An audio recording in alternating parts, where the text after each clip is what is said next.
నిరుద్యోగులకు ప్రభుత్వ ఉద్యోగాలు ఇప్పిస్తామని మోసం చేస్తున్న మోసగాళ్ల విషయంలో అప్రమత్తంగా ఉండాలని గణేష్ యూత్ కన్వీనర్ వీరవల్లి మురళి కోరారు. గురువారం ఏర్పాటు చేసిన విలేకరుల సమావేశంలో ఆయన మాట్లాడారు. నిరుద్యోగ యువతకు ప్రభుత్వ ఉద్యోగాలు ఇప్పిస్తామని నమ్మబలికి పెద్ద మొత్తంలో డబ్బులు వసూలు చేస్తున్న వారిని కఠినంగా శిక్షించాల్సిన అవసరం ఉందన్నారు. తల్లిదండ్రులు కూడా పిల్లలు ఉద్యోగాలు వస్తే స్థిరపడతారని సుమారు 5 లక్షల నుండి 10 లక్షల వరకు కట్టిన సందర్భాలు ఈ మధ్యకాలంలో వెలుగులోకి వస్తున్నాయన్నారు.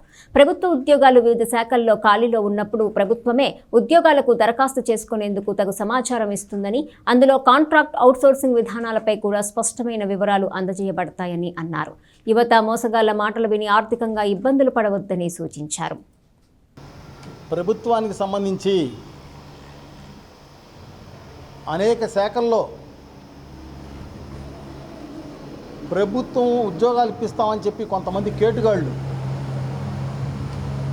ఎవరైతే చదువుకొని ఖాళీగా ఉద్యోగాల వేటలో ఉంటారో వాళ్ళకి ప్రభుత్వ ఉద్యోగం అనేటటువంటి ఒక వెర వేసి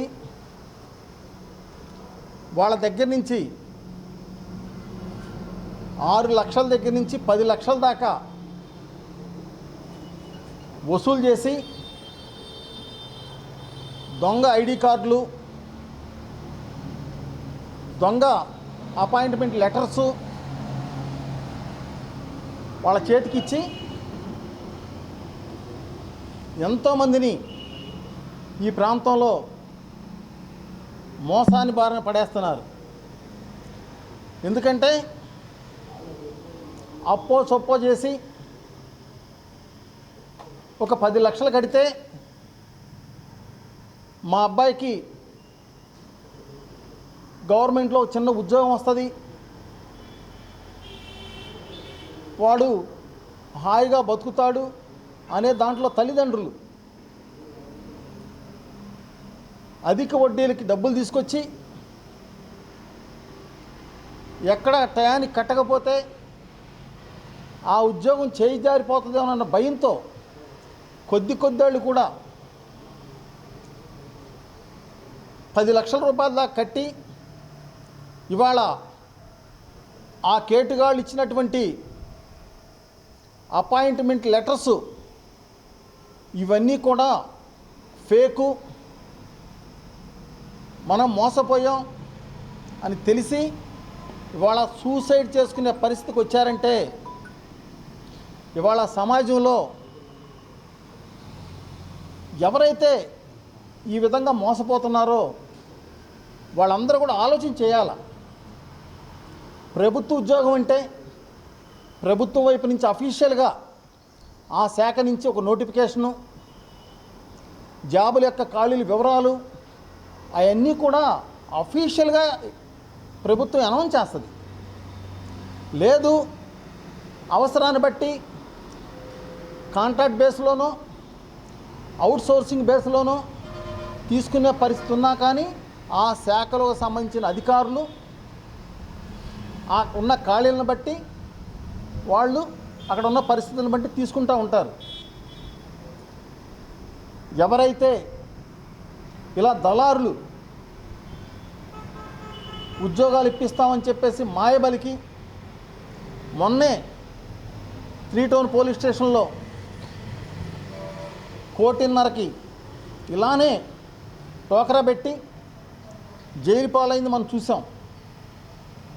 పక్కా ఆధారాలతో ఆ కేటుగాళ్ళు ఇచ్చిన అపాయింట్మెంట్ లెటర్స్ కూడా మా దగ్గర ఉన్నాయి కాబట్టి పబ్లిక్లో ఒక అవేర్నెస్ కోసం ఒక ఆలోచన చేస్తారు. పబ్లిక్ కూడా ఇలాంటి వాళ్ళు మోసగాళ్ళ చేతిలో మోసపోయే ముందు ఒక మంచి ఆలోచన చేస్తారు అనే దాంట్లో ఇవాళ మీడియా ముందు మాట్లాడటం జరుగుతుంది.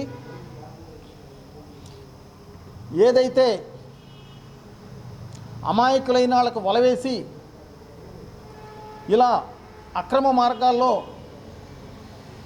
డబ్బు సంపాదిస్తున్నారో ఆ మోసం చేసిన వ్యక్తి ఏ స్థాయిలో వాడైనా సరే, వాడు ఎవడైనా సరే ప్రభుత్వం చేతిలో శిక్షించబడటం తప్పదు. ఇవాళ అమాయకుల్ని మోసం చేసి ఉద్యోగాలు ఇప్పిస్తామని చెప్పి డబ్బులు తిని తాత్కాలికంగా ఇవాళ బయట తిరగవచ్చు. ఈ మోసగాళ్ళకి తగిన శాస్తి ఇటు డిపార్ట్మెంట్ ద్వారా కానివ్వండి, చట్టంలో కానివ్వండి, వీళ్ళు ఎట్టి పరిస్థితుల్లో తప్పించుకోలేరని చెప్పేసి తెలియజేసుకుంటూ, ఇవాళ పోలీసు వ్యవస్థ కూడా సమాజంలో ఎవరు ఈ విధంగా వ్యవహరిస్తున్నారు, ఏం జరుగుతుందనే దాని మీద కూడా డేగ కన్నేసి ఇటుంటాళ్ళ పక్షంలో అప్రమత్తంగా ఉండాలని చెప్పేసి తెలియజేసుకుంటూ, రెండోది ఎవడైతే మోసం చేశాడో వాడి మీద కేసు పెట్టి వాడిని లోపల పంపించే ముందు ఎవరైతే నష్టపోయారో వాళ్ళంతా కూడా నష్టపరిహారం మొత్తం చెల్లించే విధంగా కూడా పోలీస్ డిపార్ట్మెంట్ వారు తగిన చర్యలు తీసుకోవాలి.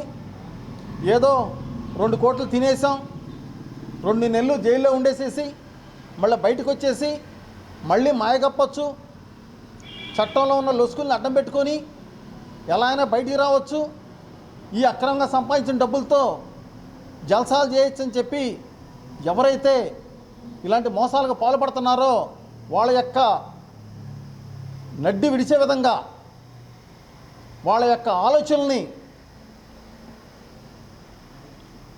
వాళ్ళకి భయం కలిగే విధంగా ప్రభుత్వంలో ఉన్నటువంటి ఇవాళ అధికారులు కావచ్చు, ప్రజాప్రతినిధులు కావచ్చు, ఎవరైనా కానీ ఇటువంటి వారి విషయంలో కఠినంగా ఉండాలని చెప్పేసి తెలియజేసుకుంటూ, ముఖ్యంగా పేరెంట్స్ కానివ్వండి, పిల్లలు కానివ్వండి, ఇవాళ ఇటువంటి వారి పట్ల అప్రమత్తంగా ఉండాలని చెప్పేసి, ఎవరైతే నష్టపోయారో వాళ్ళకి కొద్ది రోజుల్లో వారి యొక్క డబ్బులు తిరిగి చెల్లిస్తామని చెప్పేసి మాయబలికారు. 4-3 రోజులు చూసి ఇవాళ డిపార్ట్మెంట్ ముందు, అటు చట్టం ముందు వాళ్ళని తీవ్రంగా వాళ్ళకి శిక్ష పడే విధంగా, వీళ్ళకి డబ్బులు చెల్లించే విధంగా మేము గట్టిగా పోరాడతామని చెప్పేసి